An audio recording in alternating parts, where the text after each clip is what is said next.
बहनों और भाइयों, ये समाजवादी पार्टी के लोगों को पता नहीं क्या हो गया, कांग्रेस के लोगों को पता नहीं क्या हो गया है।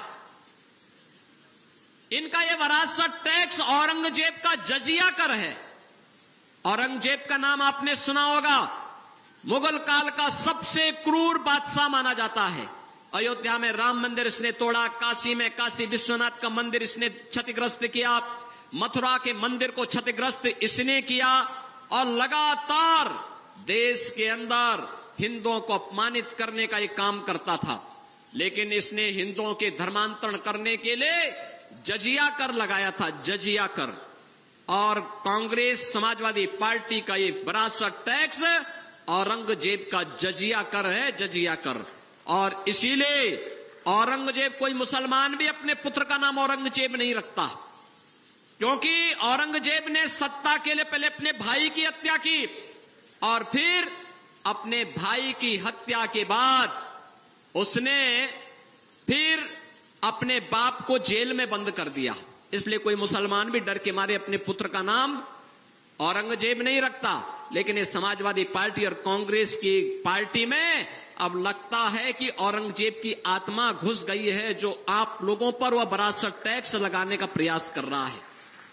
क्या ये वरासत टैक्स देंगे क्या आप सपा और कांग्रेस को? बहन और भाइयों, ये नहीं देना चाहिए, कतई नहीं, विरोध होना चाहिए, क्योंकि यह देश हमारा है।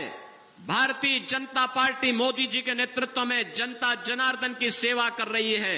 इसमें भेदभाव नहीं है, सबका साथ और सबके विकास के भाव के साथ कार्य हो रहा है। आपने देखा होगा जितनी योजनाएं मोदी जी के नेतृत्व में भारतीय जनता पार्टी सरकार ने दिया है, इसमें किसी के साथ भेदभाव हुआ है क्या? किसी प्रकार का भेदभाव हुआ है क्या?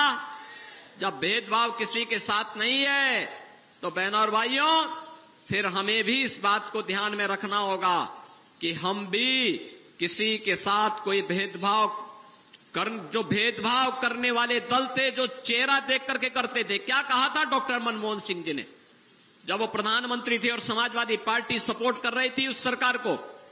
उन्होंने कहा था कि देश के संसाधनों पर पहला अधिकार मुसलमानों का है। अरे हमारा गरीब कहां जाएगा? हमारा दलित कहां जाएगा? हमारा थारू कहां जाएगा? हमारा गौड़ कहां जाएगा? कुर्मी कहां जाएगा? यादव कहां जाएगा? अन्य जाति के लोग कहां जाएंगे? लेकिन इनको मुसलमानों की चिंता थी, इन गरीबों की चिंता नहीं थी। आज जब ये लोग सत्ता से बेदखल कर दिए गए हैं, अब छटपटाहट है इन लोगों में, और इस छटपटाहट का जवाब फिर आपके पास है। और जवाब आपके पास है, जिन लोगों ने आपको विकास के लिए तरसाया था, जिन लोगों ने पानी के लिए तरसाया था, जिन लोगों ने बलरामपुर को एक पिछड़ा जनपद बनाया था, अपने वोट से उनकी जमानत जब्त करने का काम आप करवाइए। करेंगे?